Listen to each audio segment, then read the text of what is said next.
Bonsoir, vous êtes vraiment bien sur France 5 et c'est Riposte numéro 275 déjà. Et oui, alors Riposte exceptionnelle avec un invité tout à fait exceptionnel, Jean-Marie Le Pen, ravi de vous accueillir et de vous retrouver. Je ne vous ai pas vu depuis 2002 à peu près. Donc, nous nous retrouvons que dans les grandes occasions. Dans les grandes occasions. Alors pour commencer, juste pour se chauffer un peu, et puis c'est pas drôle du tout. On va parler de ce qui s'est passé au PSG. Donc c'était jeudi soir. Alors jeudi soir, après le match, PSG Tel Aviv, un policier originaire des Antilles a tenté de protéger un supporter de l'équipe israélienne face à une horde violente, déchaînée, des hooligans, des voyous. Et il a tiré le pistolet, il a tiré le policier et le supporter est mort et un autre blessé. Alors, selon des témoins, ceci est épouvantable, on va pas parler, l'horreur, le drame est horrible de toute façon. Mais selon des témoins, ils auraient crié, ces gens là, les voyous, Le Pen président, bleu, blanc, rouge, etc. Alors, ce sont des gens du Front National, c'est quoi Sûrement pas. Sûrement pas, mais c'est dans toute la presse. Mais si c'est le cas, c'est une provocation, comme il peut s'en faire très facilement, il suffit d'avoir 2 ou 3 personnes. Ce que je n'admets pas, c'est que le procureur de la République l'ait dit, lui, sans en avoir été témoin. Alors, je m'attends dans la campagne électorale... Selon des témoignages concordants. Oui, mais des témoignages concordants, ça veut... Moi, j'ai écouté toutes les émissions, je n'ai rien entendu. J'ai regardé toutes les dépêches AFP, ça n'y était pas. Alors, je ne sais pas où on a été chercher ça, mais je vais le trouver. Et qu'est-ce que vous allez faire si vous le trouvez ? Je vous porterai plainte contre le procureur, sûrement, qui est certainement sorti de son rôle, car il n'a pas été témoin des faits, et il les rapporte, ce qui est une forme de diffamation, en quelque sorte, par complicité. Mais enfin, c'est secondaire. Ce qui est important, c'est ce qui s'est passé, parce que c'est à partir des incidents, même graves, que les hommes publics, et plus généralement les électeurs, doivent tirer des conclusions. N'est-ce pas ? Cette rencontre était une rencontre hautement dangereuse.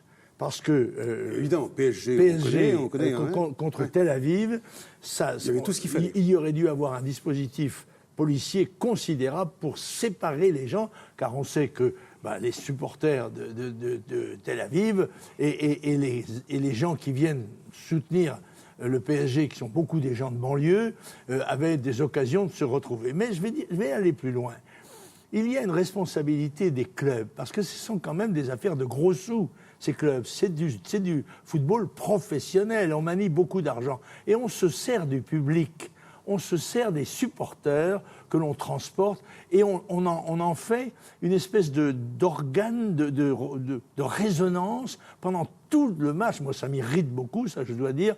On entend des cris, c'est rythmé par des tambours, par des tam-tams. On cherche à exciter les cris de singes aussi, des cris de singes racistes. Oui, mais on cherche à exciter le public pour mettre de l'ambiance. Ce sont des agents d'ambiance. Les gens qui permettent ça sont responsables du niveau d'excitation. Donc les patrons de clubs responsables. Comment ? Les patrons de clubs responsables. Donc vous dites, il me semble qu'il y a beaucoup de responsabilités dans cette affaire. Et la police, elle a été à la hauteur de son... Écoutez, je pense que, compte tenu du fait qu'il s'agissait d'une rencontre à haut risque, je pense qu'on aurait dû prendre peut-être plus de précautions. Et donc vous ne dressez pas des couronnes de laurier de félicitations à Nicolas Sarkozy, en l'occurrence, là ? Non, en l'occurrence, non. Enfin, je ne fais pas non plus de procès d'intention, mais je pense qu'on aurait pu peut-être prendre plus de précautions dans une affaire comme celle-là. Vous êtes Jean-Marie Le Pen, un phénomène. Vous n'êtes pas du tout une bonne adresse du passé. Vous savez, cette émission de la télé dont on parlait avant, bonne adresse du passé, pas du tout. Vous êtes là, bien présent, 78 ans, droit dans vos bottes, avec un sondage CSA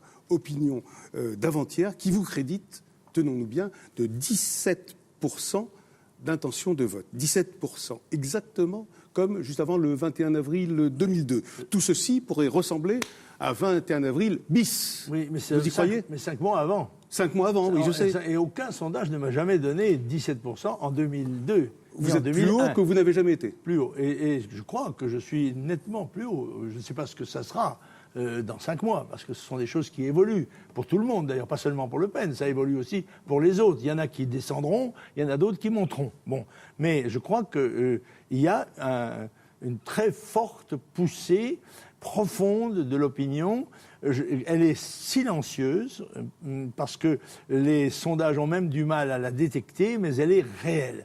On sent que le pays ressent un phénomène de too much, de rejet d'un système qu'il crédite moins de perversion ou de perversité que d'impuissance, d'impotence. Ils ne sont pas capables de changer les choses. Ils se sont succédés pendant 30 ans, la gauche, la droite, ils ont été l'un contre l'autre, ensemble, etc. Et c'est toujours pareil, la situation se dégrade, le coût de la vie augmente, le chômage est masqué par des emplois subventionnés, mais ça, il ne traduit pas un élan industriel et d'activité économique. Par conséquent, il est artificiel. Et la dette s'accumule, il y a une angoisse qui naît sur le paiement des retraites, etc. Tout cela crée, à mon avis, un état d'esprit.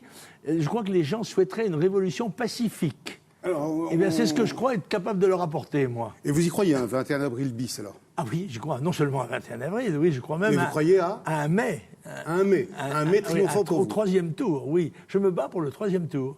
Déjà. Oui, absolument. Alors on va y revenir évidemment. Et avant, on va faire un petit crochet j'ai pas pu aller à la fête du Bourget, votre fête du Bourget récemment. Ah, c'est dommage. Je regrette beaucoup. Elle était belle. Oui, je sais bien, mais je pouvais pas, etc. J'ai fait plaisir à ma fille Yann, qui était l'organisatrice. Je me serais réjoui de faire du plaisir à votre fille Yann. Mais alors, j'ai eu des échos de cette fête. Alors comment va votre ami Dieudonné? Qu'est-ce qu'il a fait là? Non, mais alors, qu'est-ce qui se passe? Vous avez fait une sorte d'alliance avec Dieudonné? Monsieur Dieudonné n'est pas mon ami, en tous les cas pas encore.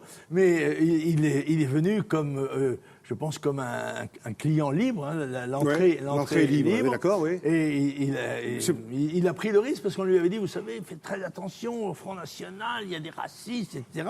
Et il a pu se rendre compte par lui-même que c'était faux, que personne ne l'a agressé. Quelques sifflets. Oui, bien sûr, mais qui s'adressait...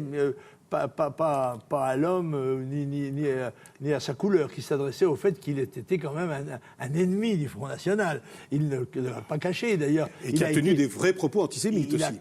Des vrais propos antisémites. Absolument. Oui, mais ça c'est son problème, si vous voulez. C'est votre problème. Enfin, il ne faut pas forcément toujours recevoir. Non, mais par rapport au Front National, il a été un adversaire et même un ennemi du Front National. Le voilà venant vous voir un dimanche après-midi. Et le voilà venant nous voir et étant reçu normalement... dans un espace de liberté. J'ai d'ailleurs dit, si Madame Buffet venait, elle serait accueillie aussi. On mettrait simplement peut-être, comme c'est une dame, un petit service d'ordre autour d'elle pour qu'elle n'ait pas de problème. C'est mais délicat, ça. À mon avis, elle n'en aurait pas. Elle n'en aurait pas. D'abord, les gens ne la reconnaîtraient pas. Et puis, gentil. Ouais. Et ensuite, elle pourrait faire ce qu'elle veut. Donc, alors, vous avez accueilli cette visite comme ça, quoi. Voilà, c'est un type qui est un provocateur, qui a dit des choses épouvantables sur le judaïsme dans le monde, qui parle de la Shoah en disant c'est de la pornographie mémorielle à Alger, qui dit que les Juifs c'est une secte et une escroquerie, enfin des choses comme ça. Il faut remettre la chose dans son contexte. Je crois que c'est quand même c'est un chansonnier. Non, mais d'accord. On est libre de trouver que ces chansons sont sans talent ou qu'elles exagèrent dans la prise à partie de tel ou tel sujet. Mais en fait, c'est un chansonnier, c'est pas un homme politique, c'est pas... Voilà. Il voulait être sur la photo avec vous, quoi. Je ne sais pas. Je l'ai croisé, je l'ai salué tout à fait normalement. Et puis je faisais le tour des stands. Ça fait partie de mon travail ce jour-là. Et voilà, ça ne nous a pas posé de problème. Bon, ça ne vous en pose pas plus maintenant. Marine, votre fille n'a pas dû être absolument contente de le voir. Vous savez, chez nous, il y a toutes sortes. Les gens ont leur liberté de réaction. Il y en a qui ont été heureux, d'autres qui ont bougonné, il y en a qui ont été hostiles. Voilà. Pas de problème. Revenons, si vous voulez, à autre chose. On abandonne Dieudonné à ses affaires. On va commencer par le début. Le début étant le 21 avril 2002. Enfin, le début de... Il y a des images qui hantent tout le monde, qu'on soit votre adversaire ou votre partisan. Je me souviens, j'étais là et j'ai filmé. On va revoir ces images du 21 avril 2002. Regardez.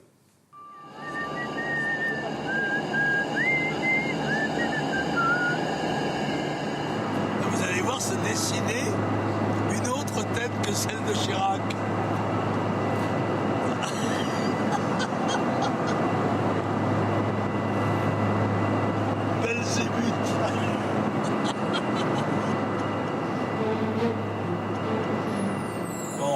Quelques secondes, il est 20h, voici notre estimation. De notre point de vue, pas de problème, ce seront Jacques Chirac et Jean-Marie Le Pen. Jacques Chirac, 19,8%. 10% des voix et Jean-Marie Le Pen 17,4%. Jean-Marie Le Pen, c'est une énorme surprise, avec 17,9% donc des suffrages. Alors, ce qui me frappe en revoyant cette image, que vous avez dû revoir vous aussi souvent, c'est vous n'avez pas l'air gai à ce moment-là. Vous n'avez pas l'air gai. Je dois être un peu déçu. Oui, mais déçu de quoi? Déçu du pourcentage, j'espérais faire mieux. Mais au-delà de ça, est-ce que vous aviez l'air comme... J'espérais, je dois dire, un autre adversaire. Ah, voilà. J'espérais Jospin. Parce que je pensais que pour que le débat ait de l'intérêt pour la France, il fallait qu'il ait deux options claires. Et relativement, nos options étaient claires. Il y avait une option de gauche archéo-marxiste, rénovée, et puis une option de droite nationale, populaire et sociale. C'était vraiment un choix pour les Français. Tandis qu'avec Jacques Chirac, on a été noyé dans la grande magouille générale, aboutissant à un résultat sud-américain 82%, incroyable, avec lequel d'ailleurs pendant 5 ans il ne fera rien, car Jacques Chirac n'est pas un bon dirigeant, mais c'est un remarquable candidat. C'est pour ça que je n'exclus pas que s'il en a la possibilité, s'il en a l'opportunité, et la crise internationale pourrait lui en donner une, car on sait qu'en matière de crise internationale, le courant porte généralement vers les gens en place, eh bien s'il voit une fenêtre de tir, à mon avis, il ira. Je le crois. C'est de l'intuition ou c'est de la quoi? C'est quoi? Oui, Parce que vous êtes bon dans le genre l'intuition, c'est du raisonnement. L'intuition, c'est un ensemble de raisonnements dont certains ne sont pas conscients, si vous voulez. Ce sont des raisonnements inconscients, mais qui naissent aussi de l'expérience. Et vous pensez qu'il n'a pas envie de laisser la place à Nicolas Sarkozy? J'en suis sûr. J'en suis sûr. Non, mais dites comment vous sentez ça. Je crois que tout le monde ressent ça, qu'il y a une profonde antinomie, une profonde animadversion entre eux. Animadversion. On dit ça, oui, c'est une autre forme de l'aversion. C'est de l'animadversion. L'animadversion. Bon, alors, une sorte d'animadversion, comme on dit fréquemment. Peut-être pas fréquemment. Donc, il ne souhaite pas, quoi. Il ne le souhaite pas, et puis je pense que, comme tous les hommes, il se préfère à n'importe qui. C'est ça, il s'aime bien. Ben oui. Il s'aime bien, il se trouve plutôt... Contrairement au titre d'un livre qui est paru sur lui, qui a dit « L'homme qui ne s'aimait pas ». D'accord, oui, c'est vrai. Mais est-ce qu'il n'y avait pas une autre raison aussi? Vous n'ayez pas un peu peur de gagner? Ah non. Non, honnêtement non. Écoutez, je suis un observateur de la vie politique internationale depuis quand même 50 ans. Et quand je me regarde, je suis modeste. Quand je me compare, je suis orgueilleux. Vous aussi, vous aimez bien. Je me sens capable de faire un certain nombre de choses. Voilà, je sais faire du bateau, je sais faire un certain nombre de choses. Bon, la politique aussi, je crois. Et je pense que, bien que n'ayant jamais été au gouvernement, je crois que je serais capable d'associer, parce que c'est ça le problème. Moi, mon talent peut-être résiderait dans le fait que j'associerais le peuple à des décisions dont vont dépendre son salut et son destin. Alors que la classe dirigeante, généralement issue de l'ENA, qui dirige le pays depuis des années, avec quelques exceptions, comme François Mitterrand, etc., et même Sarkozy, dans une certaine mesure, et Bayrou, eh bien, que cette classe politique, une fois élue, une fois qu'elle a rempli la formalité démocratique de l'élection, eh bien, considère qu'elle peut mettre en œuvre les pensées, les idées qu'elle a, et qui sont souvent assez éloignées de la réalité, qu'ils connaissent souvent mal, et puis de ce qu'il est possible de faire accepter à un pays. Mais vous souhaitez prendre votre revanche sur Jacques Chirac, c'est votre vieil ennemi, Jacques Chirac. Il y a une sorte d'antipathie formidable entre vous deux. Mais oui, dont je n'ai jamais, sauf le fait que je critique très sévèrement ses options et sa manière de gouverner, mais en la vérité, je n'ai jamais su pourquoi il établissait un barrage infrangible dès 86, en fait, et les amis communs que nous avons lui ont posé la question. On a dit, Jacques, mais qu'est-ce qu'il y a entre Le Pen et toi? Il y a quelque chose, et il ne répond jamais. Bon. Alors je ne sais pas. Il y a quelque chose qui m'a frappé. Dans une émission de télévision récente qui s'appelait Le jeune loup et le vieux lion. Le documentaire admirable sur Chirac. Chirac dit une chose qui m'a beaucoup frappé. Il dit, dans le vieux lion, je suis toujours resté fidèle à mes options de jeunesse. Alors ? Or, je rappelle qu'il était militant communiste quand il était jeune, qu'il a vendu l'humanité dans la rue, qu'il a signé l'appel de Stockholm, et que par conséquent, il a toujours eu, à l'égard de l'extrême gauche stalinienne, une certaine tendresse.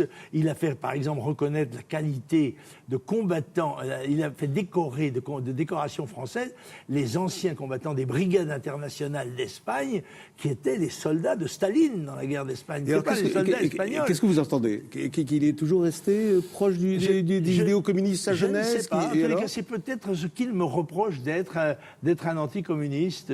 Et moi, je suis un anticommuniste d'origine populaire. Ce ne sont pas je n'étais pas anticommuniste pour défendre les biens qu'ils allaient nationaliser, mais parce que j'avais le sentiment que ce système était absolument impuissant à fournir même le bonheur matériel qu'il proposait. On n'avait jamais vu une voiture décapotable russe avec des petits blonds venant en vacances en Bretagne ou sur la côte d'Azur. Et je me disais, si c'est le capital qui vole l'argent du peuple, là où il n'y a plus de capitalisme, eh bien, ils doivent être 5 fois plus heureux que nous. Ils étaient 5 fois plus malheureux. C'était simplement du bon sens. Revenons à 2007, pour y aller, et pour être au second tour, et pour même gagner, puisque c'est ce que vous dites, que vous risquez de gagner. Mais là, j'ai été piégé. Au deuxième tour, j'ai été totalement piégé par Chirac et par la manière tout à fait antidémocratique qu'il a eue. Il a refusé le débat, et il a non seulement refusé le débat avec moi, mais il a refusé les parutions à la télévision et à la radio, ce qui interdisait, en raison de l'équilibre des passages, ce qui interdisait aux télévisions et à la radio de me recevoir aussi. Ce qui fait que j'ai été dans le noir. Vous estimez qu'il y a eu un déni démocratique par rapport à vous? Tout à fait. Et puis il y a eu des actions scandaleuses. La descente des milliers ou des dizaines de milliers d'enfants et d'adolescents encadrés par leur maître pour crier Le Pen au poteau, etc. C'était intolérable. Comment vous avez ressenti ça? Le fascisme ne passera pas, Le Pen au poteau. Écoutez, j'observais ça avec un certain étonnement quand même. Je ne pensais pas que ça pouvait atteindre ce niveau-là. Vous êtes anti-AI, hein? Vous êtes anti-AI. Oui, je savais que c'était très superficiel quand même, très artificiel, et que dans le fond, on l'a vu, le 1er mai, on a fait état d'un grand rassemblement des ouvriers, des populaires, etc. pour le 1er mai. Il y avait 2 fois moins de monde qu'à Berlin. Et à Berlin, il n'y avait pas de Le Pen. Par conséquent, en fait, c'était quand même un échec.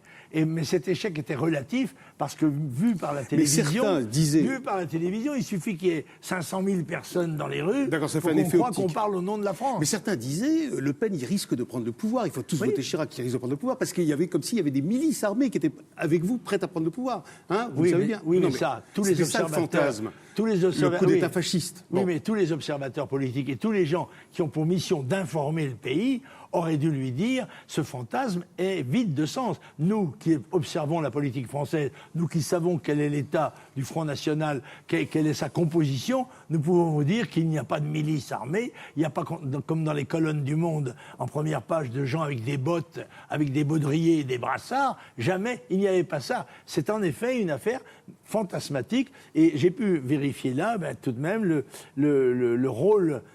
On l'avait déjà vérifié en 68 avec la radio. Là, on l'a vu. Du pouvoir des médias. On l'a vu avec la télévision. C'est le pouvoir des médias d'organiser une espèce de torrent populaire. Mais ça, je crois qu'en 2007, on ne pourra pas le faire. Et pourquoi on ne pourra pas le faire? Parce qu'on ne pourra pas le faire, parce que chat échaudé craint l'eau froide, et que le peuple a compris.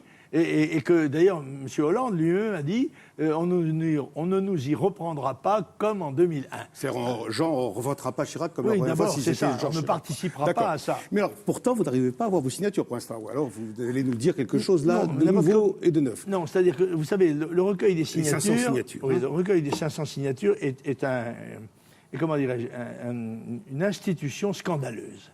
Parce qu'elle a évolué au cours des années.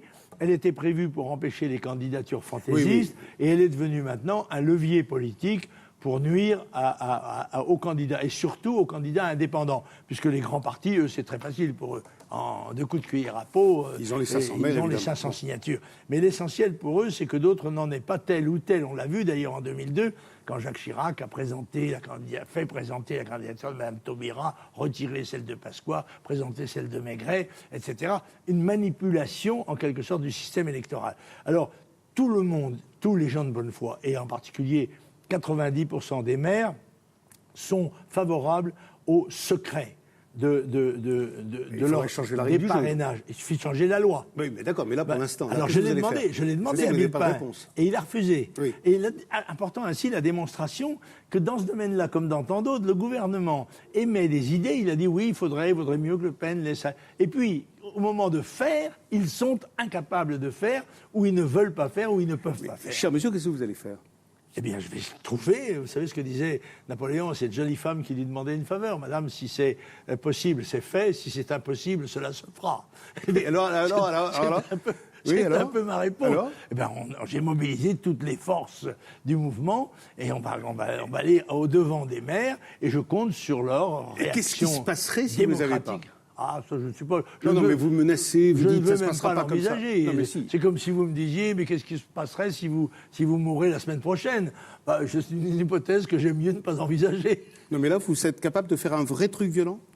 Ah non, mais il est incontestable que le mouvement politique qui est le nôtre, d'abord, aurait sa revanche sans doute aux élections législatives et que nous prendrions à ce moment-là des dispositions relativement à celles qui ont été prises à notre égard. C'est-à-dire, mais vos ennemis à ce moment-là, vous prendrez une revanche sur qui? Vous voudriez punir qui? Qui surtout? On punira ceux qui n'ont pas rempli leur mission, leur devoir, ceux qui ont violé en quelque sorte les règles fondamentales de la République et de la Constitution. La droite, si j'ai bien compris pour l'instant. En l'occurrence, vous en prendrez aux députés de droite. Puisqu'elle est au pouvoir.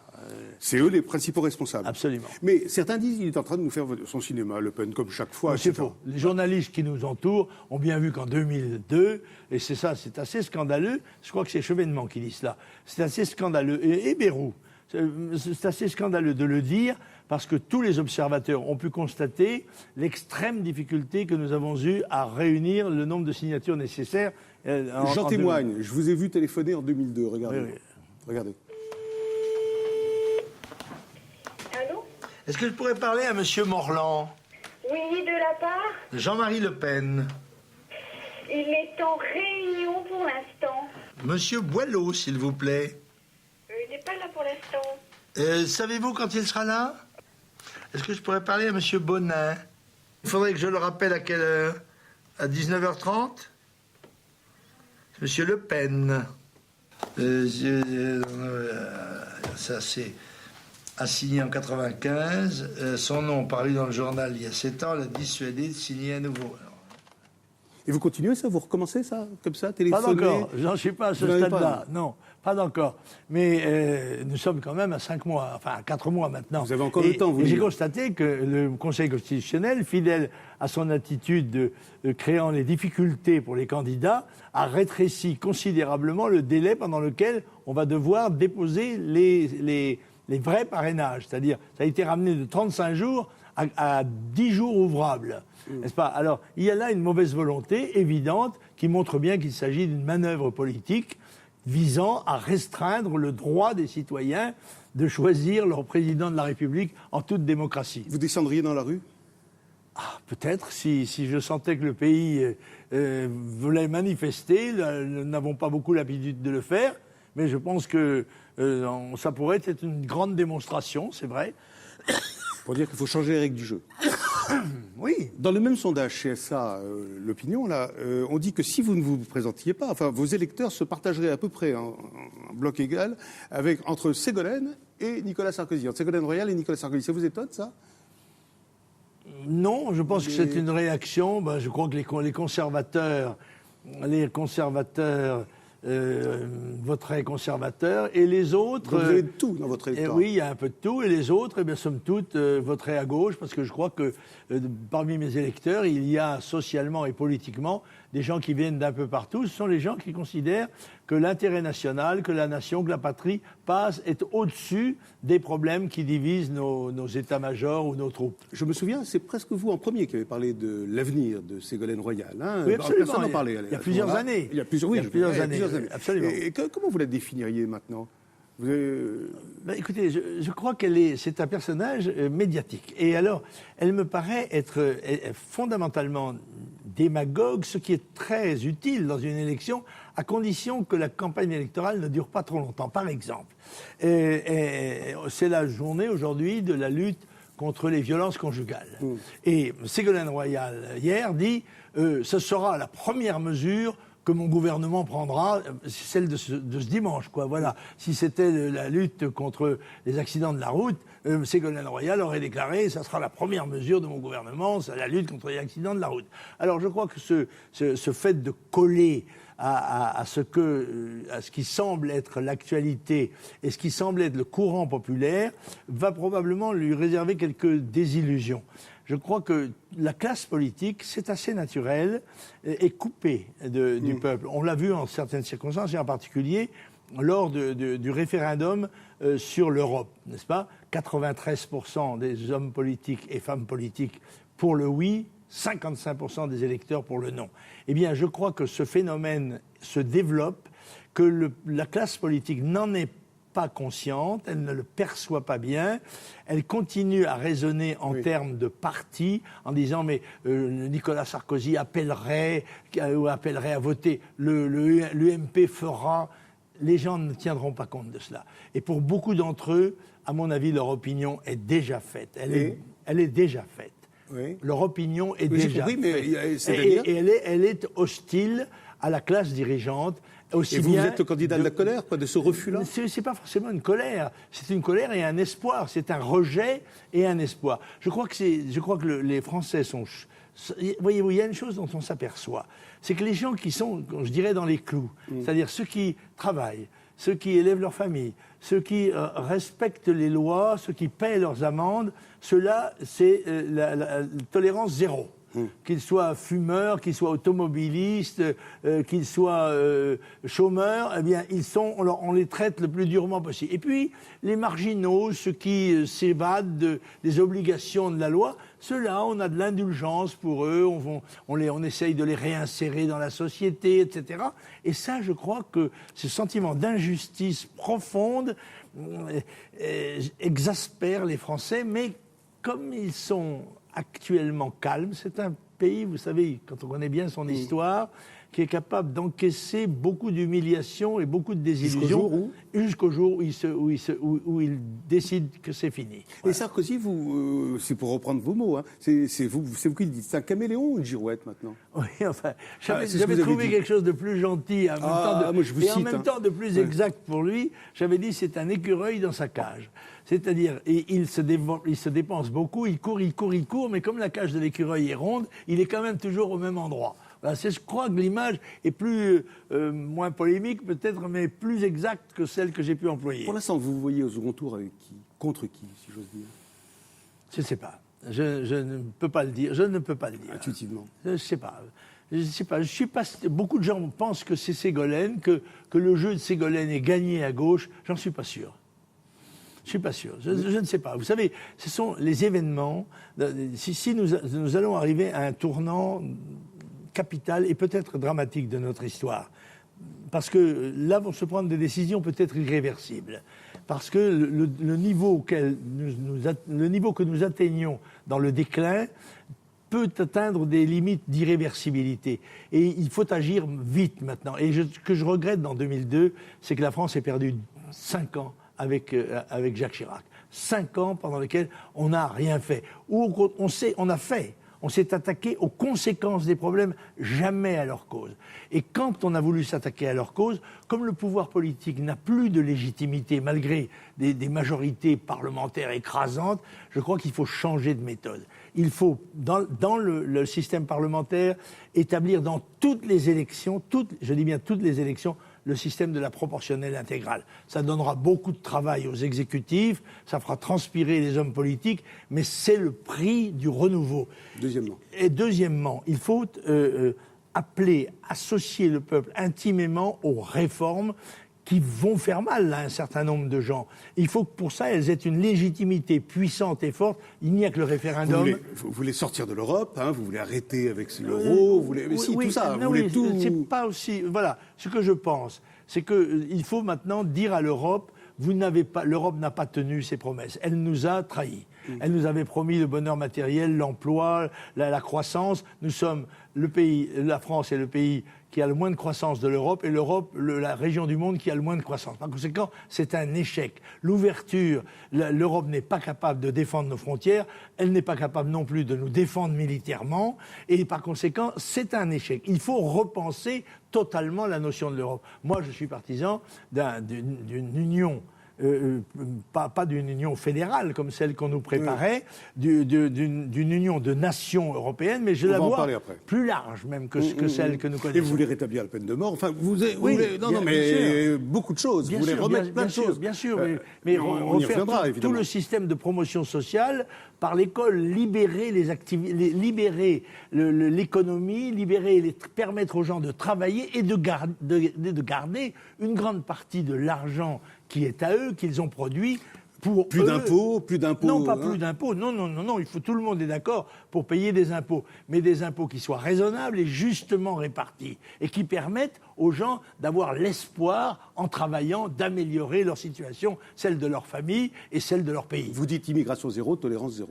Oui, immigration zéro, absolument, parce que, enfin, immigration zéro, ça peut être 1%, c'est la règle, si vous voulez. La règle, c'est qu'il faut faire cesser ce torrent migratoire qui alourdit terriblement tous les problèmes français, qui les aggrave tous, et qui s'inscrit, je me permets de vous le rappeler, Monsieur Moatti, dans un cadre que là aussi la société n'a pas compris. C'est que il y avait 1 milliard d'hommes il y a 100 ans, nous sommes 7 milliards maintenant, en augmentation constante, que nous avons gagné 15 ans de vie. Or, malgré l'allongement de la vie, malgré le problème que ça pose à l'équilibre des retraites, eh bien, on a fait la retraite à 60 ans. Et à 48 ans, on ne trouve plus de travail sous prétexte qu'on est trop vieux, alors qu'on va vivre jusqu'à 85 ou 90 ans. Alors, si les dirigeants ne se rendent pas compte de ça, et c'est leur métier de le faire, se rendre compte au peuple de la modification. Il faut faire quoi ? Il faut l'associer, il faut lui expliquer, il faut le mettre dans le coup. Vous êtes toujours catholique, ça n'a pas de rapport. Vous êtes toujours catholique. Je suis catholique, oui. Alors justement, je ne change pas d'idée. Non, je sais bien, mais vous êtes toujours pratiquant, croyant. Enfin bon, peut-être pas. Il y a suffisamment pratiquant aux yeux de mon curé, mais. Enfin bon, d'accord. Enfin, aux yeux de mon évêque, d'accord. Alors, parce qu'il y a un écrivain catholique et de grand talent, Jacques Duquesne, qui a voulu vous écrire une lettre. Si vous voulez bien, Monsieur Le Pen, vous retournez là. Il y a une lettre qui vous tend les bras, si j'ose dire. C'est ça ? C'est celle-ci. Pardon. Et elle vous est adressée. Et voilà, si vous voulez bien la lire, elle s'adresse à vous. Je vais la lire. Je crois qu'il vous a rencontré il y a quelques années. Nous nous sommes croisés quand vous vous êtes fait élire avec des méthodes musclées, président de la corpo des étudiants de la fac de droit. Il a dû confondre avec l'Assemblée générale de l'association sportive, sans doute, en 1949.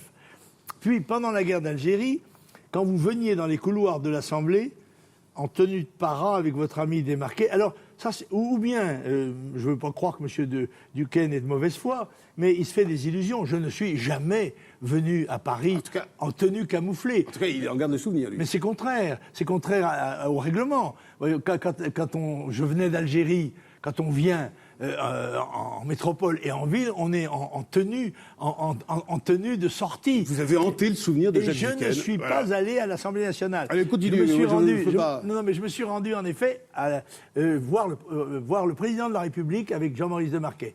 Mais une seule fois. En tenue de para.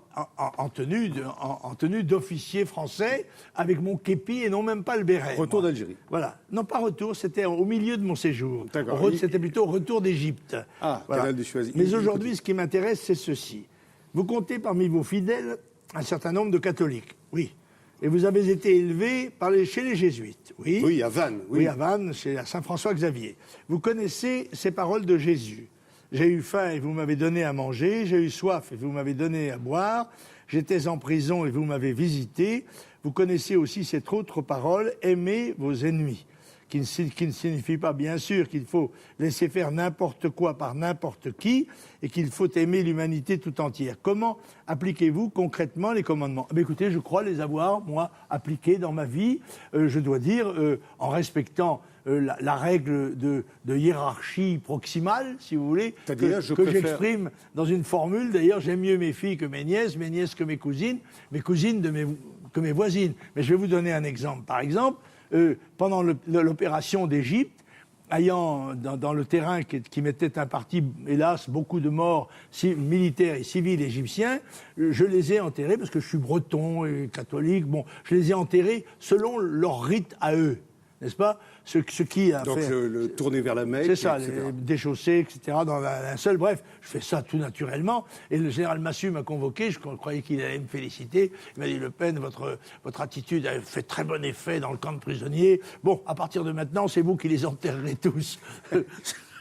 C'était la récompense de ma bonne action. Non, je ne suis pas un parangon de vertu, mais je crois avoir pratiqué les devoirs du chrétien, visiter les malades, justement ensevelir les morts, je crois avoir... Parce qu'il est facile d'aimer ses amis, mais d'aimer ses ennemis, dit le Christ, c'est beaucoup plus difficile. Oui, bien sûr, mais ça, on s'approche de la sainteté, là, et ça n'est pas ma mission. Moi, j'ai un devoir d'État, je ne suis pas un moraliste, je suis un homme politique. C'est assez différent. Et quelquefois, ça crée un certain nombre de difficultés, y compris dans nos propres rangs.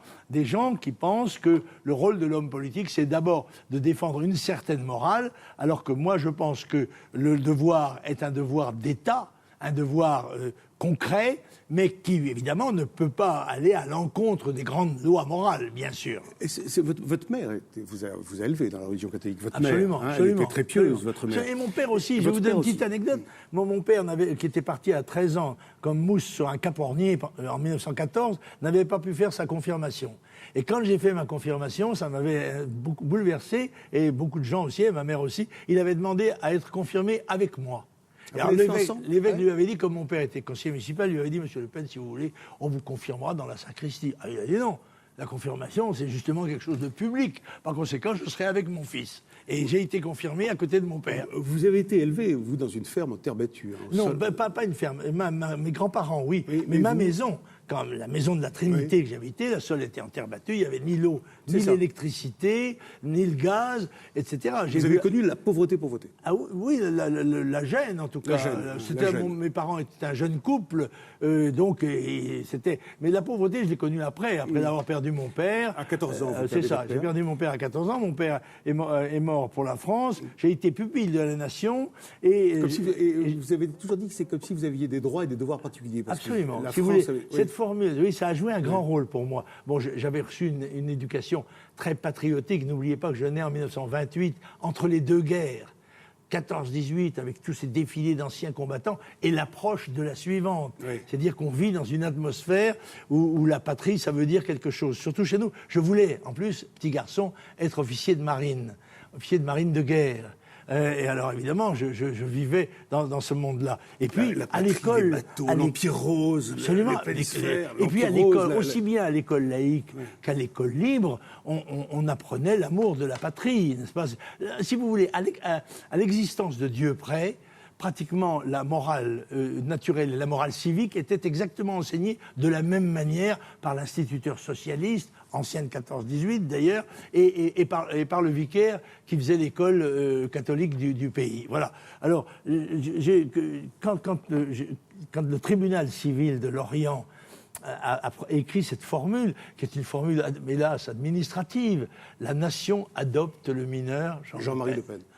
Eh bien, j'ai eu l'impression d'avoir un rôle particulier, d'être un Français, plus français que les autres, puisque la nation m'avait adopté, n'est-ce pas ? J'étais pas seulement français par mes parents, mais j'étais français par l'acte de la nation, par un acte judiciaire.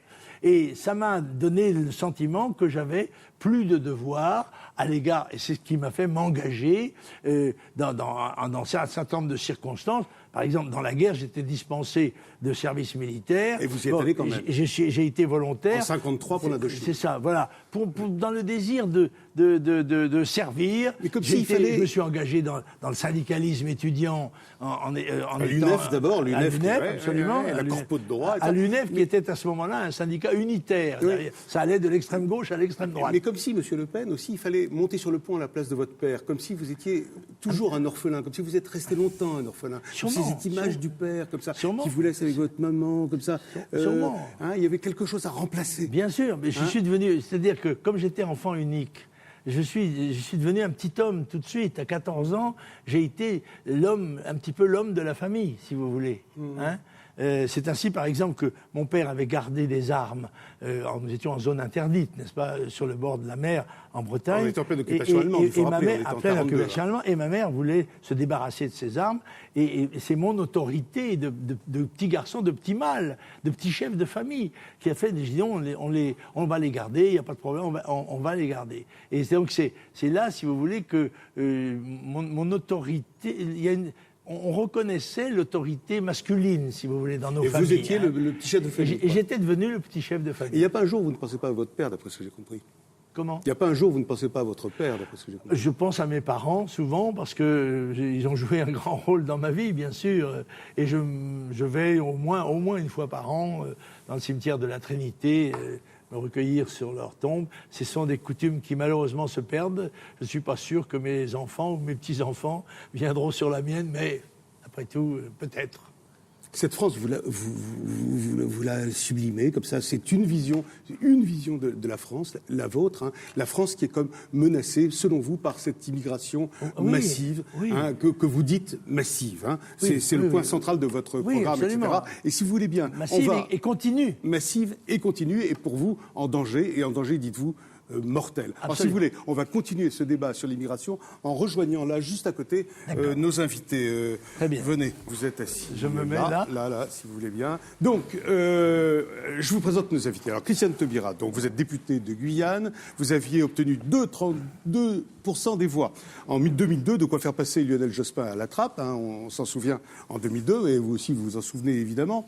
Et en 2007, vous ne serez plus dans la course. Hein, je ne vous serai plus dans la course, c'est le vote utile, peut-être, le vote utile oblige. Pour autant, vous bataillez aujourd'hui pour défendre avec ferveur et passion vos idées, notamment contre le programme de Jean-Marie Le Pen. Merci beaucoup d'être là, madame. Éric Traoult, vous êtes vice-président de l'Assemblée nationale, député-maire UMP du Rancy, le fameux 93-9-3. L'élection qui se prépare sera celle du zapping, craignez-vous, tant les candidats déclarés au pressenti sont, je vous cite, ordinaires, sont des candidats ordinaires. Ce zapping pourrait-il donc profiter à M. Le Pen ? Il faut d'urgence, selon vous, à la droite, un homme providentiel qui représidentialise cette élection. Nous brûlons d'en connaître le nom, cher Éric Raoult. Maurice Leroy, donc lui, il a son homme providentiel, je crois. Vous êtes député UDF du Loir-et-Cher, vice-président de l'Assemblée nationale, et vous êtes un très proche de François Bayrou. Le seul vote rebelle, écoutez bien, hein, le seul vote rebelle dans cette élection, dites-vous, le seul vote anti-système, c'est le vote Bayrou, pas le vote Le Pen. Tant pis pour vous, c'est pas vous, vous n'êtes pas un rebelle, c'est Bayrou. Bigre, alors le Béarnais d'ailleurs, votre ami Béarnais sera d'ailleurs là sur le plateau de Riposte dimanche prochain en posture de rebelle. Alors vous le conseillerez pour l'habit, pour le look et tout ça, vous direz comment se tient un rebelle sur un plateau de télévision. Vous aurez l'occasion, vous l'ancien communiste, hein, vous êtes, parce que c'est un UDF, ancien communiste, M. Bayrou, de ferrailler avec Jean-Marie Le Pen. Enfin, Jacques Espérandieu, notre ami, vous êtes depuis un an le directeur de la rédaction du journal du dimanche, après avoir été longtemps un grand journaliste à l'Express. Vous êtes un très fin connaisseur de la vie politique française. Merci de vos éclairages et de votre analyse, cher Jacques. Alors dites-moi, M. Le Pen, concernant l'immigration, puisque vous en faites un axe absolument central. Alors l'immigration, c'est une question clé. Parce que depuis, disons, 30 ans, grosso modo, depuis en particulier la détestable mesure préconisée et exécutée par Jacques Chirac, qui a consisté dans le regroupement familial, qui a transformé l'immigration de travail en immigration de peuplement en France. Eh bien, nous avons reçu pratiquement entrés et nés des gens qui sont entrés, plus de 10 millions de personnes. 10 millions. En vous rappelant qu'en 1950, il y a 40 millions de Français. Il y en a aujourd'hui probablement 68. On dit 65, mais moi je pense 68, c'est-à-dire en tous les cas au moins 25 millions de plus. D'où viennent-ils ? Ils ne peuvent pas venir du surcroît de naissance, puisqu'à part le petit baby-boom d'après-guerre, on a malheureusement des performances assez médiocres dans ce domaine. Pas tellement, ils viennent en partie de l'allongement de la vie, c'est vrai aussi, mais ça n'est pas un renforcement de notre puissance. Par conséquent, il est entré des millions de gens dans notre pays qui sont entrés pour la plupart Attirés par comme assistés. Ah ben ils sont mais moi, encore une fois, je ne leur en veux pas. J'ai toujours dit tout au long de ma vie politique, vous ne devez pas en vouloir aux immigrés, ils ne sont pas responsables. Les seuls responsables de la politique d'immigration, ce sont les politiciens français de droite et de gauche qui avaient la mission de protéger la France dans ses intérêts et qui, sur ce sujet, ne l'ont pas fait. on ferme, on vire, qu'est-ce qu'on fait? Oui, alors on fait cesser l'intérêt que les gens L'intérêt à venir. l'intérêt que les gens ont de à venir venir. chez nous. Oui. Pourquoi viennent-ils chez nous? Parce qu'ils savent qu'en venant chez nous, ils gagneront sans travailler, parce qu'il n'y a pas de travail. 5% d'entre eux sont seulement des travailleurs quand ils rentrent. Il y en a qui... Bon, il n'y a pas de travail, nous avons 5 millions de chômeurs. Eh bien, ces gens ne viendront pas chez nous s'ils n'ont pas les intérêts sociaux que nous leur fournissons, c'est-à-dire l'école, les hôpitaux, le logement, les aides sociales diverses. Il y a 7 mesures spécifiques réservées aux clandestins. Vous avouerez que c'est quand même extraordinaire.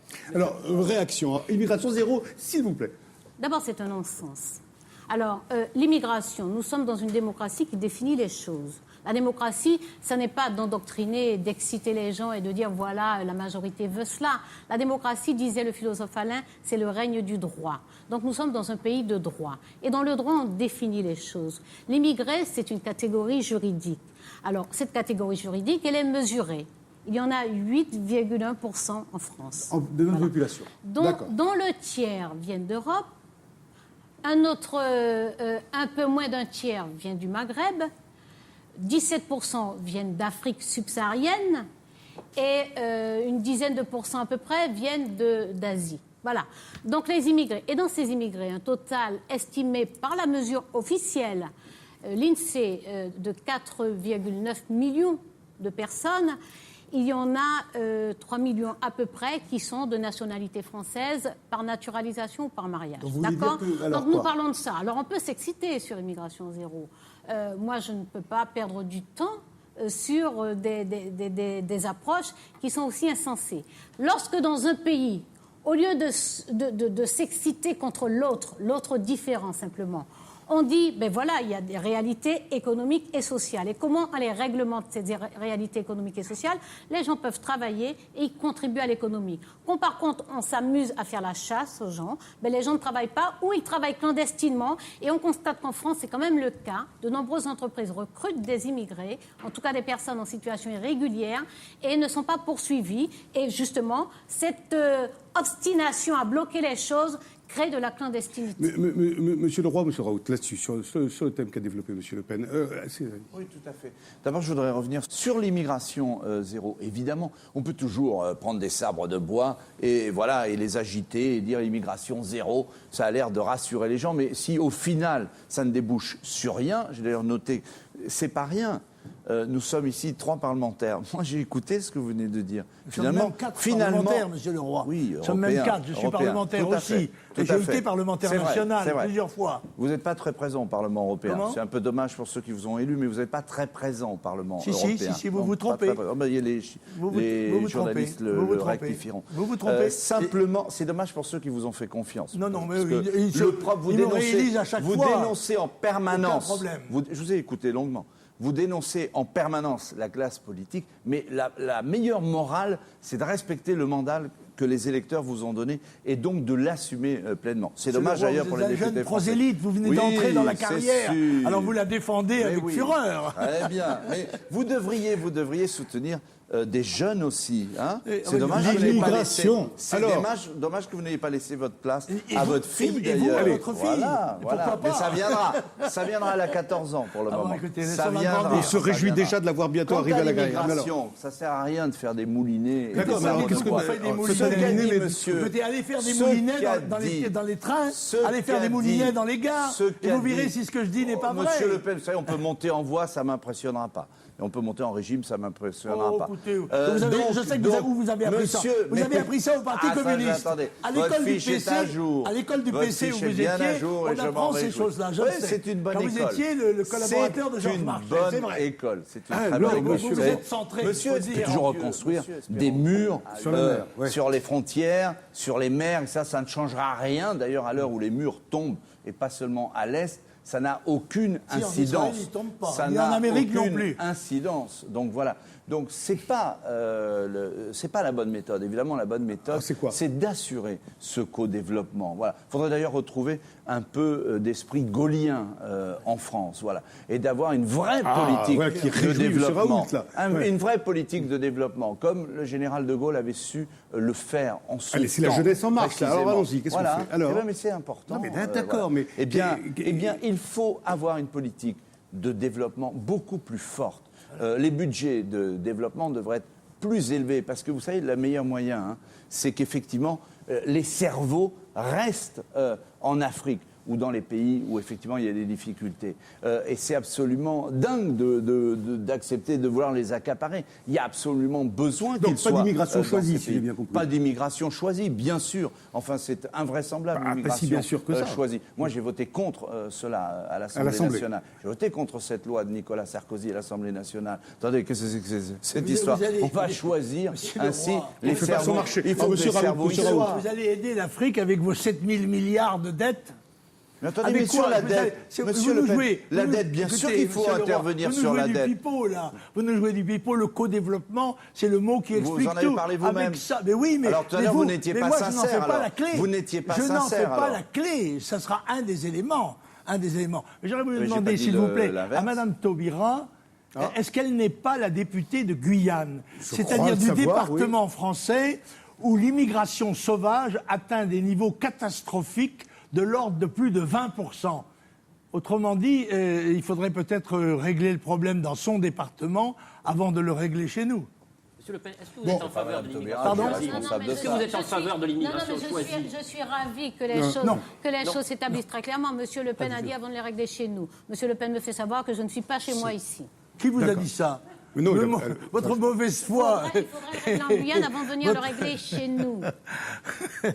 Chez nous, c'est ici. Vous avez entendu que oui, voilà. Bon. Je reviendrai après sur la question d'immigration en Guyane. Vous avez offensé Mme Taubira. Je ne voudrais pas que ça passe inaperçu. Mais... Très bien. Monsieur Raoult. Moi, je voudrais rester dans un département que Monsieur Le Pen connaît. Il est le premier parti politique de la Seine-Saint-Denis. C'est un département populaire, mais M. Le Pen, c'est pas un Torres de droite. M. Le Pen est un homme qui développe des idées, mais qui ne réussit pas à les appliquer. Moi, je préfère réussir avec Sarkozy qu'échouer avec Le Pen. M. Le Pen, sur 3 points. Premier élément, vous avez géré des mairies. Dans une mairie, c'est l'endroit où on peut mettre en application ses idées. Vous vous êtes fâché avec tous les maires, et il n'y a plus aucun maire du Front National. Deuxième élément, vous êtes aussi un homme politique, un tribun. Vous avez tout à l'heure parlé de dirigeants. J'ai 50 ans, vous êtes parlementaire depuis à peu près 50 ans. C'est-à-dire que nous sommes ici, à la même table, à avoir parlé des problèmes d'immigration. Sauf qu'à un moment, si on avait gardé l'Algérie française, on aurait beaucoup de problèmes d'immigration, encore plus peut-être aujourd'hui. L'élément qui me paraît important sur les problèmes d'immigration, et vous le savez, c'est un dossier profondément humain. Il y a un jour où j'ai commencé à me dire Le Pen, c'est pas ce que je croyais. C'est le jour où j'ai appris que Marine Le Pen avait défendu comme avocate une famille de sans-papiers. Les problèmes d'immigrés sont des problèmes humains. C'est-à-dire, vous connaissez le Maghreb, vous connaissez l'Afrique. Vous avez pu aller là-bas, vous avez pu voir la réalité de là-bas. On ne pourra pas mettre un Le Pen à chaque frontière. On peut trouver un certain nombre de solutions humaines avec Nicolas Sarkozy. Le troisième point, je pense que à la fin un peu de votre carrière, vous avez vu plein de choses. Mais la différence qu'il y a entre vous et Chirac, c'est que Chirac, il donne plus l'impression d'aimer les gens que Jean-Marie Le Pen. Moi, je serais très content si demain vous entrez à l'Académie française, moins à l'Élysée. C'est ça que l'on peut mettre en place pour l'immigration. Donnez-nous les idées que vous avez sur un certain nombre de choses. Tout n'est peut-être pas idiot, mais arrêtez de faire peur, parce que le problème dans ce pays, c'est que le 3e tour dont vous avez parlé tout à l'heure, c'est pas la révolution pacifique. Le Pen, c'est pas Gandhi. Le Pen, c'est pas Reagan. C'est quelqu'un qui, dans la façon de s'exprimer, dans la façon d'aborder les sujets, fini. Vous avez tout à l'heure répondu à Serge Moati. Pourquoi n'avez-vous pas donné un coup de téléphone à ce jeune type de la communauté juive qui a été poursuivi, à ce policier martiniquais, le président de la République, il doit montrer qu'il aime les gens. Voilà ce que je serais tenté de dire sur les problèmes d'immigration à Jean-Marie Le Pen. Alors je vais répondre à votre dernière question. Je considère que la technique compassionnelle utilisée par Jacques Chirac et plus généralement par les politiciens français est une escroquerie morale. Qu'est-ce que vous appelez la et que technique leur compassionnelle ? rôle ne consiste pas à aller au chevet des blessés, ni de les consoler les familles, c'est de faire en sorte que les événements qui les ont acculés au malheur ne se produisent pas ou ne se produisent plus. J'ai une autre conception de la mission de responsabilité. Je suis désolé de vous le dire, mais c'est ce côté, je sais que c'était Jacques Chirac, on disait toujours il y a 20 ans, il arrive toujours entre le SAMU et la télé. Mais Monsieur Le Pen, quand Pierre Gemayel est assassiné au Liban, vous allez à l'ambassade du Liban. Oui, exact. Vous avez de la compassion. Je vais vous dire pourquoi. Ayez de la compassion pour ceux qui souffrent dans notre pays. Là, j'aurais dû aller plutôt à exercer ma compassion pour M. Kemner, celui qui a pris une balle, qui a été tué, parce que c'est probablement un Breton. C'est lui que j'aurais dû, sa famille que j'aurais dû aller voir. Et si j'ai été à l'ambassade du Liban, c'est d'abord parce que Pierre Gemayel et son père et sa mère sont des amis personnels et que je le ressentais plus que d'autres pouvaient le ressentir. Et parce que je craignais par-dessus tout que cet assassinat, véritable provocation, ne déchaînât au Liban des affrontements dont certains pourraient tirer bénéfice. On ne peut pas reprocher à Nicolas Sarkozy de se désintéresser de l'immigration, d'accord, et de laisser aller les choses à volo. Pas le genre, pas le genre Sarkozy. Il a fait voter 2 lois, Jacques Espérandieu, 2003-2006, 2 lois qui visent à réduire l'entrée des immigrés, à renvoyer les sans-papiers dans leur pays. Or ça devrait vous satisfaire, ou alors je ne comprends plus rien. Ça devrait vous satisfaire. La question que j'ai posée tout à l'heure sur l'immigration choisie, vous m'avez répondu non. Je vais vous demander pourquoi. Pourquoi vous n'êtes pas en faveur de l'immigration choisie ? Je suis contre l'immigration choisie, précisément parce que je voudrais faire exactement l'inverse, c'est-à-dire les étudiants qui viennent dans notre pays, des pays en particulier de l'Afrique et du reste du monde, devraient s'engager à retourner dans leur pays. Parce que c'est un langage que j'ai entendu de la part de tous les dirigeants africains que j'ai fréquentés. Parce que je vous signale que les dirigeants africains me fréquentent, je les vois.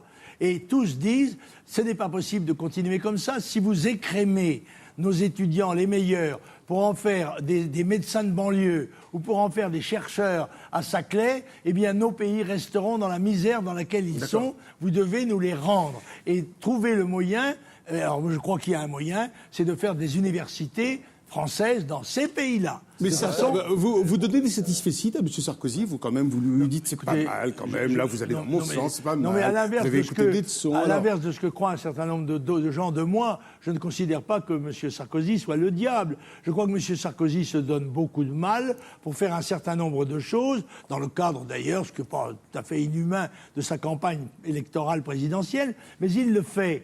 Le reproche que je lui fais, c'est de s'attaquer aux conséquences visibles de politique sans s'attaquer aux causes. Et c'est cela le problème. C'est pour cela que quand je dis symboliquement immigration zéro, c'est parce qu'il faut régler le problème de l'immigration pour régler le problème des banlieues. Et qu'on ne réglera pas le problème des banlieues par des mesures sociales, par des mesures financières, par des mesures d'aide. Il faut réformer profondément notre pays, pas seulement dans le domaine de la politique européenne, d'immigration, de l'école, fiscale, dans l'ensemble de ce que nous avons fait. Nous sommes un système qui est à bout de souffle, qui n'en peut plus, et malgré la bonne volonté que je veux bien présupposer aux hommes politiques, ils n'y arrivent pas. Ils ne peuvent pas, et mon slogan de campagne sera le suivant. Comment pensez-vous que ces gens-là feront demain ce qu'ils n'ont ni su, ni pu, ni peut-être voulu faire hier? Mais vous êtes d'accord, vous pensez... Attendez, monsieur le roi, oui. Allez-y, bon. Moi, voilà. Les électeurs qui pensent cela, ça c'est un vrai problème. Les électeurs qui pensent cela, quel intérêt ont-ils de voter Jean-Marie Le Pen? Ils l'ont fait le 21 avril 2002. Et ça a donné tous les pouvoirs à un seul parti quasiment, l'UMP, ça a donné tous les pouvoirs. Demain, je comprends, vous seriez heureux. Attendez, je vais comprendre. Monsieur Le Pen, demain, vous seriez face à Ségolène Royal, vous seriez tout à fait heureux. Qu'est-ce que ça changerait? On aurait 363 députés socialistes, au lieu d'avoir 363 députés UMP, il en manque 2 pour les années bissextiles. Ça ne servira à rien. Vous ne changez rien au système. On a compris. Vous le confortez. Et c'est pour ça que je dis que le seul vote rebelle, le seul troisième homme de cette élection, c'est évidemment François Bayrou. Mais pourquoi ? Parce que c'est le seul qui bouleverse le système. D'ailleurs, c'est celui qui va être attaqué par le système de l'UMPS que vous dénoncez. C'est le seul. Malheureusement, il fait 6% des voix. Aujourd'hui, vous n'en savez rien et nous non plus. Vous ne savez pas non plus. Vous l'avez dit. Vous ne savez pas non plus ce que je ferai. Vous avez dit vous-même, on ne le savait pas. Il y a toujours quelque chose qui m'a impressionné auprès du cas du Front National et puis votre cas personnel, c'est que les gens qui votent pour vous, en tout cas jusqu'à présent, la plupart d'entre eux ne votent pas pour que vous soyez élus, ils votent pour dire, pardon pour l'expression, ils votent pour dire merde aux autres. Et je me demandais... Ils vous l'ont confié au creux de l'oreille, ça ? Et je me demandais si le pire qui pouvait vous arriver, ça n'était pas d'être élu. Et je m'en réfère à l'image de tout à l'heure, du 21 avril 2002, où vous n'aviez effectivement, comme le disait tout à l'heure Serge Moadi, pas l'air tellement content et satisfait, alors que vous veniez de faire un résultat considérable. Non, je ne le trouvais pas assez bon. Mais monsieur Espérandieu, ils vous ont fait cette confidence à l'oreille, mes électeurs ? Ils vous ont dit, nous ne votons pas en espérant changer les choses, nous espérons pour protester, nous votons pour protester. Vous n'en savez rien. Vous savez quelle est la meilleure preuve, monsieur Le Pen ? Le sondage du Monde d'hier. Si jamais vous ne pouviez pas vous présenter, les gens ne s'abstiennent pas en disant on veut Le Pen, ils vont chez Ségolène Royal, ils vont chez Sarkozy, ils vont chez Villiers. Vos électeurs, si jamais vous ne pouviez pas vous présenter, ils disent pas c'était Le Pen et personne d'autre. Oui, si je ne suis pas candidat, ils se répartissent entre les autres candidats. Il n'y a rien en cela de très étonnant. Mais je vais vous dire une chose. Est-ce que vous savez tout de même que les analyses auxquelles vous semblez croire de politologie montrent que la composition des électeurs en 2002, je suis arrivé le premier pour les ouvriers, le premier pour les chômeurs, le premier pour les jeunes. Ceci a aussi une certaine signification. Et ne croyez pas que ces gens-là ne votent pas aussi par espoir que les choses changent. Ça leur a servi à rien. Ça leur a servi à rien. Parce que vous avez tous magouillé derrière Chirac. Vous avez voté massivement pour Chirac. Donc le système c'est que 19% au premier tour à 88%. Vous disiez 5 semaines avant, Chirac, la classe politique, Chirac, c'est le plus grand voleur, c'est le plus grand menteur. Et vous êtes précipité. Êtes un politicien, vous êtes même un politicien talentueux. Vous vous êtes précipité, mais moi, j'ai jamais mis les pattes dans la gamelle. Mais moi non plus. Mais votre parti, oui. Moi non plus, mais non, jamais. Écoutez, voilà ce François Bayrou vous a répondu là-dessus. Non, mais il m'a pas répondu. François Bayrou vous a répondu là-dessus. Bayrou m'a dit sur François Bayrou. Pas moi, mais son parti, le CDS, oui. Et vous avez reconnu que c'était le cas. Non, vous savez, oui. Pas le CDS. Dominique de Villepin était sur notre plateau dimanche dernier. Vous savez ce qu'il a dit ? Très souriant. Je l'ai vu d'ailleurs. Très très bien. Et vous avez vu ce qu'il a dit de vous si la France votait Le Pen, regardez ce qu'il disait. Que se passerait-il si M. Le Pen arrivait au pouvoir ? Mais moi, je vais vous dire ce qui se passerait. Il sera là la semaine prochaine. Oui, mais je crois que, et c'est comme tous les extrêmes, je crois que nous aurions alors quoi ? Un pays qui se rétrécirait, qui fermerait ses frontières, qui se couperait du reste du monde, et qui verrait peu à peu son économie se marginaliser et nos difficultés s'accroître jusqu'à l'asphyxie. Réponse de Jean-Marie Le Pen, très vite, puis je dois passer la parole dans la salle à quelqu'un. Écoutez, dit par M. de Villepin, cette prestation de service est extraordinaire, car ce qui est en train de se produire sous son gouvernement, c'est exactement la réalité qu'il décrit et qu'il m'attribue. Je n'ai jamais eu d'intention de fermer la France.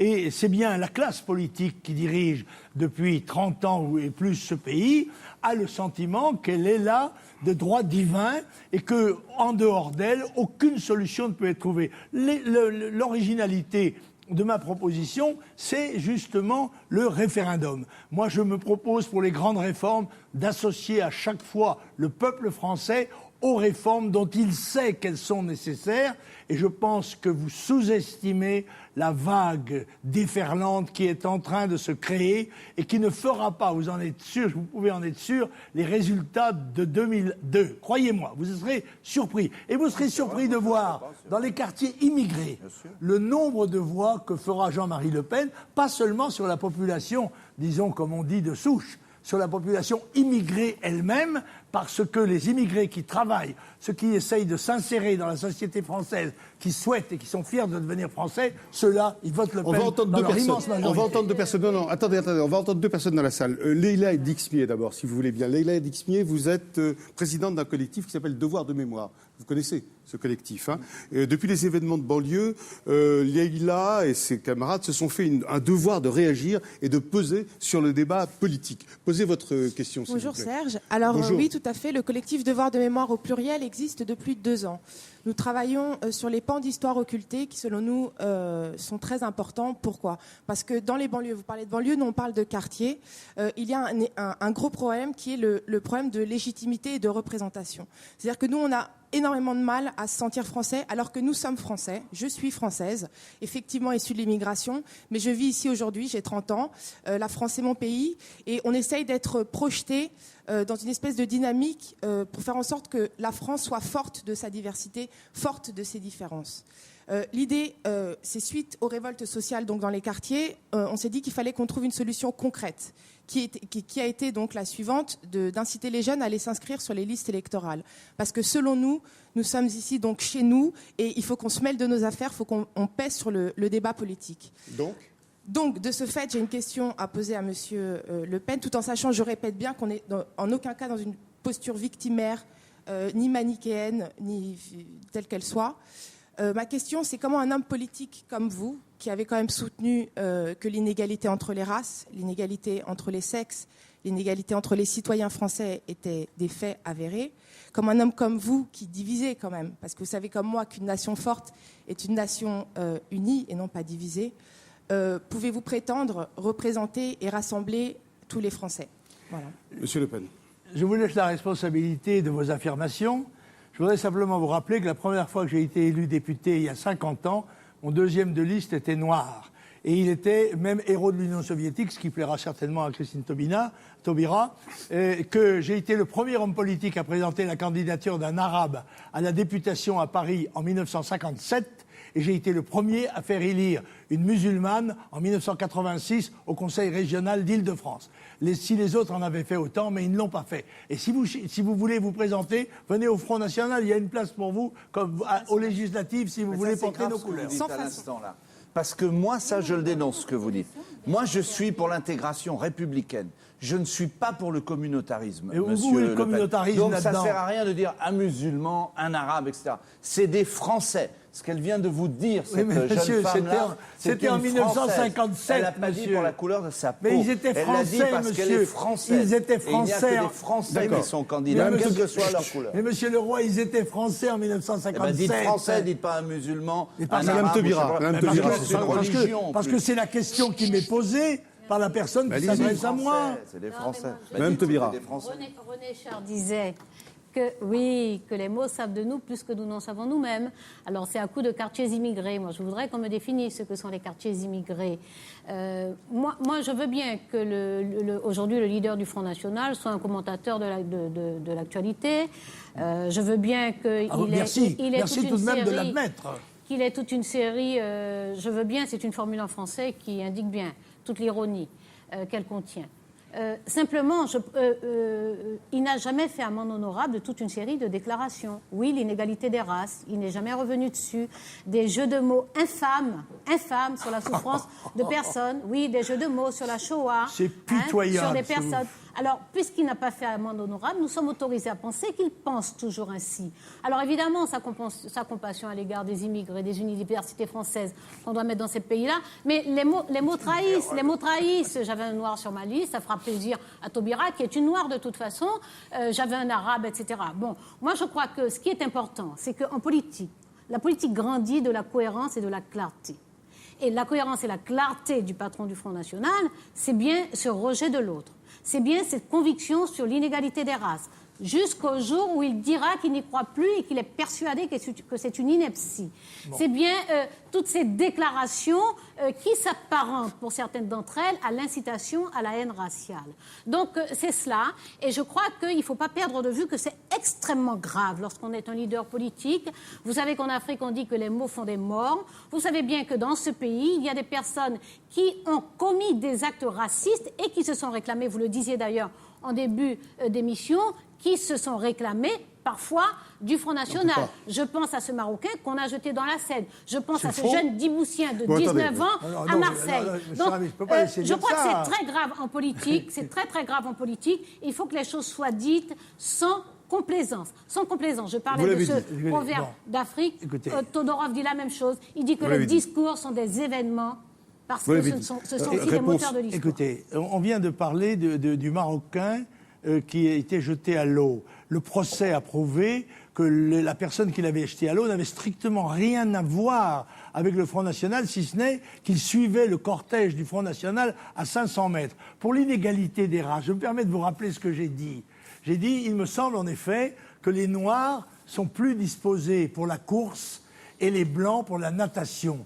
C'était une simple constatation que tout le monde. Il n'y a pas longtemps. Non, mais attends, non, c'est pas du tout. C'est pas tout à fait ça. Ce n'est pas du tout ce qu'il a dit. J'ai dit, moi, vous pouvez constater aux Jeux Olympiques que la plupart des athlètes, des champions de course sont noirs, mais qu'en revanche, il n'y en a pratiquement pas dans la natation. C'était une simple constatation. Je n'ai pas, à l'égard de ces problèmes, l'attitude religieuse que vous pratiquez. Moi, je suis un homme libre, je suis pour la pensée libre, je dis ce que je pense. Je n'ai d'ailleurs, vous parlez de la Shoah, je n'ai pas parlé de la Shoah, je n'ai jamais parlé de la Shoah. Par conséquent, vous dites n'importe quoi et vous vous servez dans un débat politique cette année de choses qui ont été dites il y a 20 ans. Parce que vous n'avez rien d'autre à reprocher à Le Pen. Vous n'avez rien d'autre. Parce que quand vous regardez autour de vous les partis auxquels vous appartenez, ça vous rend modeste. Si vous ne rectifiez pas, c'est que vous en êtes encore d'accord. Monsieur Le Pen, qu'est-ce que vous pensez à ce propos des paroles de M. Frêche, des paroles récentes de M. Frêche sur le nombre de joueurs de couleur dans l'équipe de France de football?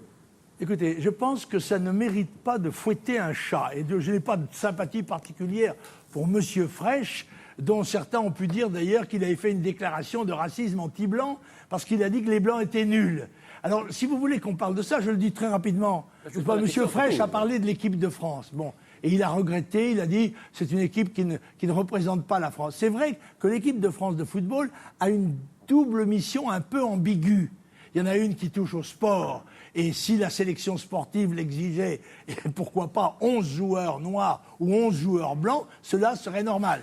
Mais comme elle est l'équipe de France, elle est dans une certaine mesure, elle a une certaine connotation de représentation diplomatique et que c'est vrai que quand elle est opposée à l'équipe grecque, à l'équipe turque, à l'équipe pakistanaise, les autres équipes ne sont pas aussi composées comme ça. Mais je ne suis pas l'avocat de M. Frêche, il est socialiste et il n'est pas un ami du Front National. Monsieur Jean-François Etienne, on va parler économie, là. Il va vous poser une question sur l'économie. Vous êtes le secrétaire général de la CGPME, donc les petites et moyennes entreprises de Picardie.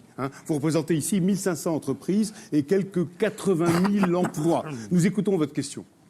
Monsieur Le Pen, la Picardie connaît de profondes mutations économiques et de ce fait est confrontée à des problèmes de formation professionnelle, d'apprentissage et de main-d'œuvre.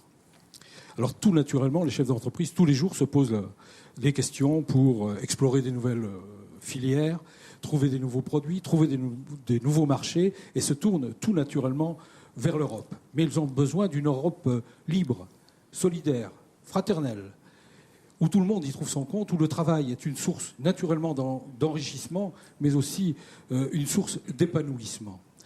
Alors il me semble qu'on est loin de la description européenne que vous nous avez faite tout à l'heure, une description où vous voulez refermer le pays sur lui-même, fermer les frontières. Bref, c'est ce que nous avons compris en tout cas. Et il me semble qu'on est loin de trouver son compte, surtout que vous appuyez votre discours sur des valeurs qui sont difficiles à admettre, des valeurs d'exclusion, des valeurs d'exclusion, voire d'ostracisme. Alors, merci de nous éclairer un peu plus. Je n'ai pas bien compris. Vous avez oublié antisémitisme et xénophobie. Pas du tout.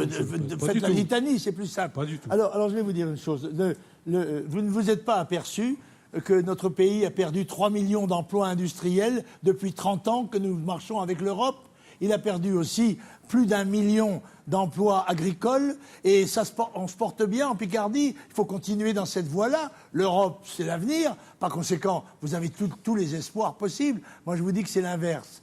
Je vous dis qu'il faut libérer ce pays. Il faut faire cesser ce fiscalisme écrasant. Il faut permettre aux gens d'espérer que leur travail va leur apporter quelque chose qui soit aussi pour eux et qui ne serve pas à distribuer au monde entier, à la misère du monde, la manne qu'ils ont tant de mal à gratter. Nous avons 5 millions de chômeurs. Vous êtes conscient de cela? Moi, je crois au rôle que doivent jouer les TPE, qui sont plus de 2 millions d'entreprises, vous le savez, les PME et les PMI. Mais pour cela, il faut une autre distribution de notre législation du travail. Il faut faire cesser... Quoi? Il faut faire cesser quoi? Tout. Alors, c'est une véritable révolution dont il faudrait parler toute la journée. Il faut libérer le travail d'abord des liens bureaucratiques et administratifs qui enserrent chaque jour davantage par des législations, des réglementations de plus en plus contraignantes l'ensemble des autres entreprises qui travaillent et des travailleurs. Il faut laisser aux travailleurs et aux entreprises le bénéfice de leur travail, les encourager à travailler plus, parce que la France est le pays d'Europe et du monde qui travaille le moins. Il faut les autoriser. Abandonner l'euro, par exemple ? Éventuellement, s'il le faut. Mais écoutez, on est bien obligé, tout le monde constate que l'euro a été l'élément de vie chère principal et que la manipulation des monnaies par nos concurrents internationaux, aussi bien par la Chine que par les États-Unis, amène notre euro à être en effet un instrument très difficile à manier pour lutter contre leur concurrence. Nous sommes l'objet, comment dirais-je, cher monsieur, à frontières ouvertes, parce que les frontières de l'Europe sont ouvertes. À frontières ouvertes, nous sommes l'objet de concurrence déloyale de la part de pays qui ne respectent pas nos règles sociales, qui n'intègrent pas dans le coût de leurs produits les charges sociales. Et dans ces conditions-là, ils ruinent nos entreprises qui sont obligées de se délocaliser, de partir, ruinant ainsi notre indépendance économique, la possibilité de travailler. Il n'y a pas de jour où on annonce qu'une entreprise française est en train de fermer ses portes, en train de déposer son bilan. Alors allons-nous continuer comme ça? Qu'est-ce qu'on peut faire contre ces délocalisations? Qu'est-ce qu'on peut faire contre ces délocalisations? Monsieur. Eh bien, il faut rétablir les frontières. Les frontières, ce n'est pas la frontière, ce n'est pas une ligne Maginot. C'est pas un mirador. Il n'y a pas de mirador. C'est un filtre au travers duquel on perçoit des droits de douane qui sont chargés d'équilibrer les échanges. Et nous proposons, nous, un système, d'ailleurs, de droits de douane modulables et remboursables qui ferait que, par exemple, la Chine, qui nous vend énormément de produits textiles. Et je vous rappelle que notre balance commerciale est prévue en déficit dans les 10 ans qui viennent. Elle est en déficit déjà de 200 milliards, 220 milliards. Ces années, elle sera de 200 milliards. Et par conséquent, la Chine, par exemple, nous vend des textiles. Eh bien, nous percevons des droits de douane à l'entrée, lesquels peuvent lui servir à acheter des produits français. Nous défendons les Français, nous pratiquons la préférence nationale, nous pensons qu'en France, les Français ont plus de droits que les autres et qu'ils doivent être défendus car ils sont chez eux propriétaires, en tous les cas usufruitiers d'un patrimoine qu'ils n'ont pas constitué eux-mêmes, qui leur a été transmis par leurs ancêtres et qu'ils devront transmettre à ceux qui les suivent, à moins qu'ils ne leur transmettent que les dettes. Monsieur Espérandieu, Madame Taubira. Vous parlez de nécessité impérative dans votre programme de geler la dette, ce qui est vrai, c'est parce que ça obère l'avenir du pays. Mais dans le même temps, vous proposez de doubler les dépenses militaires et puis aussi de faire disparaître l'impôt sur le revenu de façon progressive. Comment vous y arrivez et où vous prenez l'argent? Je vous signale, cher monsieur, que si vous êtes un spécialiste, que les dépenses militaires sont celles dont le retour fiscal et économique est le plus important. Les dépenses militaires, c'était M. Reagan, quand il a lancé son plan de redressement, a abaissé considérablement les impôts et lancé une politique militaire de défense contre les missiles. C'est ce qui a permis aux États-Unis de faire le redressement que l'on sait. Par conséquent, bien évidemment, il faut engager des dépenses. Il faudra engager des dépenses d'investissement. Les crimes commis sur le plan de l'argent public par les gens qui nous ont dirigés, c'est qu'ils se sont servis des impôts pour entretenir la machine, pour payer les salaires, pour payer les politiques sociales. Mais on ne peut pas, comme l'a fait M. de Villepin dans l'émission que j'ai regardée encore tout à l'heure, on ne peut pas se vanter d'avoir fait 300 000 emplois quand ces emplois sont payés par les impôts. Et que ces impôts-là, en étant perçus, paralysent la politique. Il faut mettre les gens, il faut que la France produise. Il faut qu'elle produise le plus librement possible, mais il faut qu'elle se défende en face de gens dont monsieur me dit « l'Europe c'est merveilleux, ils nous aiment, on ne s'aime pas ». C'est pas vrai. Les États sont des monstres froids et ils luttent pour leurs intérêts. Alors quand ces intérêts sont communs, ils peuvent avoir des intérêts, des politiques communes. Quand ces intérêts sont contradictoires, eh bien leurs politiques doivent en tenir compte, faute de quoi ce sont des naïfs et seront... Quand l'économie est aussi mondialisée, on a besoin d'harmoniser au plan européen. Par exemple, la TVA, il faut absolument avoir une harmonisation au plan européen de la TVA. Sinon, on ne luttera pas contre la mondialisation. Bien sûr que oui. Madame Taubira, s'il vous plaît. Oui, merci. Oui, moi, je tiens à réagir à cet enchaînement d'inepties économiques. Sur l'Europe, d'abord... Toujours l'outrage à la bouche, extraordinaire. Mais c'est pas possible, ça. Vous ne pouvez parler qu'en termes d'insultes. Je n'avais pas compris qu'ineptie était une insulte. Je crois que c'est une caractérisation et ça ne fait pas l'ombre d'un doute. Mais voilà, dans la le côté langue française. professoral, ça. Donc, je disais que ce sont des inepties économiques parce que, en fait, elles sont complètement insensées du point de vue de l'organisation et du fonctionnement économique. L'Europe n'a pas provoqué la perte de millions d'emplois, elle a endigué au contraire une plus forte perte d'emplois et la construction européenne a été extrêmement utile de ce point de vue. Et c'est valable aussi bien sûr dans le secteur primaire, c'est-à-dire les agriculteurs qui savent à quel point la PAC, la politique agricole commune, a pu les accompagner. Il y a un problème effectivement d'anticipation et de restructuration industrielle. La question qui a été posée concernait effectivement principalement les petites et les moyennes entreprises. Et les petites et moyennes entreprises sont très fortement créatrices d'emplois, effectivement, dans ce pays. Simplement, on a beaucoup prétendu qu'il y avait un écart de coûts de production qui justifiait notamment les délocalisations. La France n'est pas forcément... c'est pas forcément à son détriment, les coûts de production. Monsieur Raoult, merci. Ce que nos compatriotes doivent comprendre, ils ont envie de voter parfois pour ce que vous dites, comme une rage de dents. Mais non, là, c'est élire un président. Et élire un président, ça sera aussi se faire représenter. Et là-dessus, sur les termes européens, j'avais l'impression d'écouter Marie-Georges Buffet. C'est-à-dire qu'en l'occurrence, véritablement, vous qui avez été chef d'entreprise, vous savez bien qu'en l'occurrence, on ne peut pas parler comme ça. La France travaille avec l'Europe, la France rayonne dans le monde. Et lorsque demain, vous emmènerez des chefs d'entreprise, le patron de Thales, dans votre avion, est-ce que vous développerez ces idées-là pour aller vendre les produits français en Corée du Sud ? Thales est une entreprise mondiale. Non. D'ailleurs, les grandes entreprises du MEDEF ne sont plus des entreprises nationales, ce sont des entreprises mondiales. Par conséquent, leurs intérêts ne sont pas forcément ceux des entrepreneurs français. Je crois que là, vous vous faites de douces illusions, mais comme vous dites, j'ai été chef d'entreprise, ce qui n'est pas le cas de la plupart des élus de notre République, et j'ai d'une entreprise que j'ai créée moi-même et que j'ai conduite pendant 30 ans. Et par conséquent, je sais une petite entreprise, parce que j'ai été, moi, comme les miens, un artisan. J'ai été d'ailleurs un des défenseurs de l'artisanat et du commerce au début de ma première carrière politique, si on peut dire. Et je savais qu'il fallait faire l'Europe. Mais non, je ne crois pas. Je vais vous dire, je vais donner une information à notre ami, c'est que je suis probablement le seul député vivant à avoir voté contre le traité de Rome.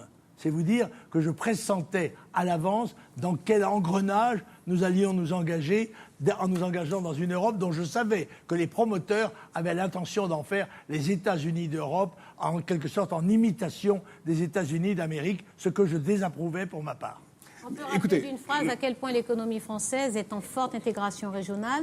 66% de ses importations viennent d'Europe, 62% de ses exportations vont en Europe. Alors je vais dire une chose s'il vous plaît. Nous avons le pourcentage d'échanges économiques avec l'Allemagne exactement le même qu'en 1913. Ben écoutez, justement, alors non, pas justement, il y a un ami là, qui est un grand journaliste italien qui s'appelle Alberto Toscano, qui est correspondant hebdomadaire le plus lu par nos voisins transalpins, Panorama, et vous êtes également l'auteur de France, Italie, coup de tête, coup de cœur, paru cette semaine aux éditions Talendier. Alors, on demande toujours à un observateur comme ça, étranger. C'est pas un match de foot, j'espère. Non, pas du tout. Non, tout se passe bien. Alors, comment vous avez ressenti cette émission ? Vous avez la parole, Alberto. Je constate, Monsieur Le Pen, que vous êtes fort dans la politique française. Vous avez une position considérable. Vous avez été au second tour en 2002 Et vous avez, permettez-moi de dire malheureusement, été parmi les gagnants du référendum européen de 2005 contre le traité constitutionnel européen, que pour moi, italien, c'était quelque chose de très important. Le Front National que vous représentez a une force objective en France et j'ai l'impression que cette force dépend aussi des contradictions des autres partis à votre égard qui parfois vous utilisent en croyant pouvoir vous utiliser dans la lutte entre eux et comme ça ils font votre avantage. Il est incontestable qu'en France, l'extrême droite soit forte. En Italie, par contre, permettez-moi de dire, heureusement, l'extrême droite, c'est fini. Oui, elle s'est vendue. L'extrême droite en Italie, elle s'est vendue. Très bien. Mais écoutez, c'est pas vendu. C'est un système très important, ce que vient de dire notre ami à l'instant. C'est qu'il y a une différence majeure entre l'Italie et la France.